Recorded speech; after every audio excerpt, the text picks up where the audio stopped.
Cuando yo era niño, una gran parte de mi tiempo de consumo televisivo era compartido con mi madre, y con ella veíamos telenovelas. Y de acuerdo al IFT y el Informe Especial Niñas y Niños 2022, no soy el único. Hay una gran cantidad de niños que ven telenovelas. Pero, cuando no estaba viendo televisión con ella, la mayoría del tiempo yo veía otro producto que ha tenido un gran impacto en México y Latinoamérica: Dragon Ball. El anime llegó a México en 1970 y desde entonces ha sido uno de los ejemplos más importantes de interacción intercultural entre México y Japón. Les voy a dar otro dato curioso de mi infancia. A mi madre no le gustan las caricaturas, a excepción de Heidi.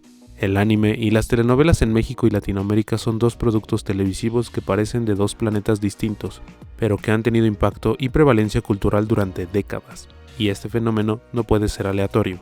Quizás no solo nos gustan sus historias, sino cómo cuentan las historias, lo que nos lleva a hacer preguntas sobre su estructura narrativa. En su forma de contar historias, entre el anime y las telenovelas pienso que existen similaridades, y eso es lo que vamos a analizar.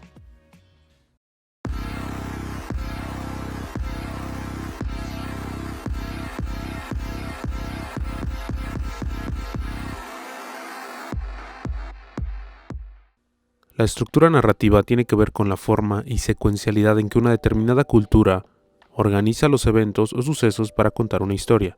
En el primer video que hice en este canal analicé la forma más común que adquieren las estructuras narrativas del anime, el Kisho Tenketsu, la estructura narrativa de 4 actos. Esta estructura lo que daba como resultado era una historia sin conflicto pero con un problema. ¿A qué me refiero con esto? Las historias en la cultura occidental son en su mayoría historias de conflicto, donde existen el choque entre dos fuerzas de oposición.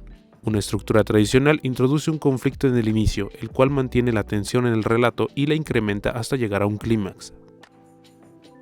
Pero en el anime y en una gran mayoría de las historias en la cultura oriental ocurre algo distinto. La estructura narrativa puede ser dividida en 4 actos: una introducción, un desarrollo, el suceso inesperado y una resolución. El suceso inesperado es lo que provoca que esta forma de contar historias sea tan interesante. Este sustituye al conflicto y más bien presenta un problema, el problema que el actante deberá resolver y que a su vez le da a la historia la sensación de estar inconclusa, de que hace falta algo más por saber y por ver.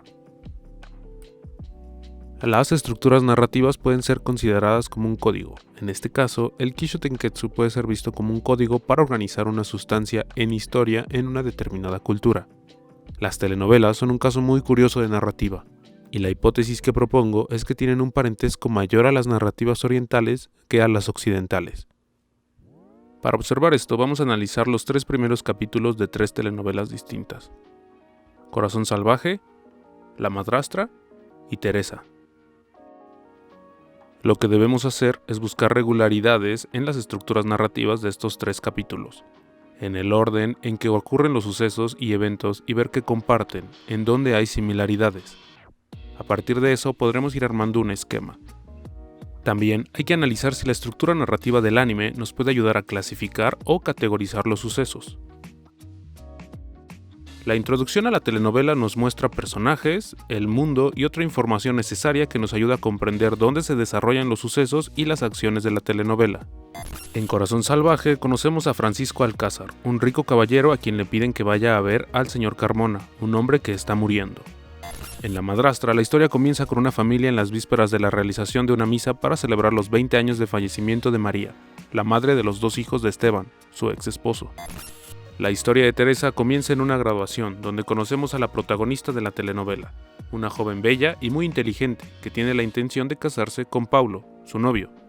Antes del desarrollo tenemos un suceso inesperado, donde adquirimos nueva información, sorpresiva. Por ejemplo, en Corazón Salvaje, Francisco se niega a asistir, pero su amigo y abogado Noel va a ver a don Carmona, y ahí se entera que su amigo Francisco tiene un hijo fruto de una relación extramarital con la mujer del pobre pescador. En Teresa nos enteramos que la protagonista ha mentido sobre su estatus social, que no le ha contado a nadie que vive en la pobreza.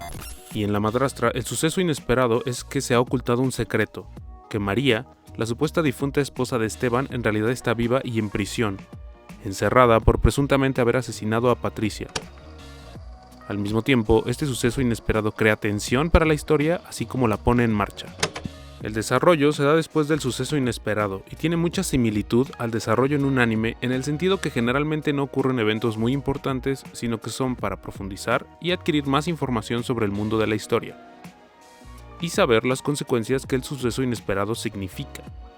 En Corazón Salvaje aprendemos que el señor Francisco también tiene otro hijo, concebido con su esposa Sofía, dama de sociedad sofisticada pero malvada y mentirosa, que su hijo ilegítimo Juan, apodado del Diablo, tiene una personalidad salvaje y conflictiva y que fue criado de forma abusiva por el pescador después de la muerte de su mujer, y por lo tanto le ha tomado un odio terrible a él y a su padre. Francisco también lleva a Juan a su hacienda donde conoce a su medio hermano. En La Madrastra vemos cómo el ex esposo de María planea volver a casarse, a pesar de que toda su familia se opone a esto, y María en prisión le explica a su nueva compañera de celda su versión de la historia, que ella es inocente. En Teresa conocemos a sus amigos, conocidos, a la gente que la rodea en ambos entornos, como a su amiga Aurora y a Mariano, así como a un profesor que se ofrece a pagar la colegiatura para que Teresa pueda ir a la escuela más cara y prestigiosa de Derecho, algo a lo que su madre se opone. El final o conclusión de la telenovela tiene otro suceso inesperado, pero que funciona como los dos últimos actos del anime. El suceso inesperado crea nueva información y además reconcilia todos los elementos de la historia, pero deja un vacío. Brinda la información suficiente para atar todos los elementos de la historia, pero no la suficiente para resolver el problema. A este tipo de suceso lo llamaremos novedad. En Corazón Salvaje, Francisco manifiesta en una carta su deseo de reconocer a Juan del Diablo como su hijo y darle un hogar digno al muchacho. Francisco parte a entregarle la carta a Noel, su abogado y leal amigo, pero en el camino sufre un accidente en su caballo. La historia del primer capítulo de La Madrastra termina dejándonos con la idea de que el esposo de María es el verdadero asesino de Patricia. Y en el final del primer capítulo de Teresa, Paulo decide proponerle a Teresa que estén juntos, pero no de la manera que ella quiere, de la cual jamás podrá ser porque vienen de clases sociales distintas, lo que hace que ella se vaya y tengan un pleito donde Mariano es quien finalmente llega a defenderla. Podríamos considerar a los elementos mencionados y esquematizados anteriormente como un código, que a través de procesos culturales ha sido lentamente aceptado en una determinada cultura. En este caso, tomamos elementos del código narrativo de las estructuras orientales para analizar esta otra forma de codificación, retomando sus unidades para que nos permitieran ver cómo operan determinados sucesos en la estructura narrativa de las telenovelas. Las estructuras narrativas de las telenovelas son algo muy interesante de analizar. En este análisis, decidí emparentarlas con el anime, ya que considero que tienen mayor similitud. En los ejemplos anteriores, por ejemplo, creo que sería muy forzado tratar de encontrar un choque entre fuerzas de oposición que lleve a un clímax. Sin embargo, el hecho de que constantemente aparezcan giros que causen problemas a los protagonistas provoca que aparezcan mecanismos discursivos que nos ayudan a entender cómo estos problemas que empujan a la trama afectan a los protagonistas. Y es aquí donde tenemos mecanismos muy similares al anime como voces en off o monólogos donde los personajes explican sus motivaciones y sus objetivos, donde comprendemos su aspecto más introspectivo.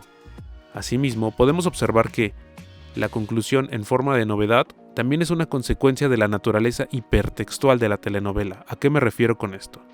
La telenovela es de naturaleza serial. Lo que se busca es atrapar al espectador semana con semana o día con día. Y esto se logra manteniendo el suspenso y generando tensión, dejando a la audiencia con ganas de volver al día siguiente para ver el capítulo nuevo. Si les gustó el video, consideren suscribirse y muchas gracias por verlo.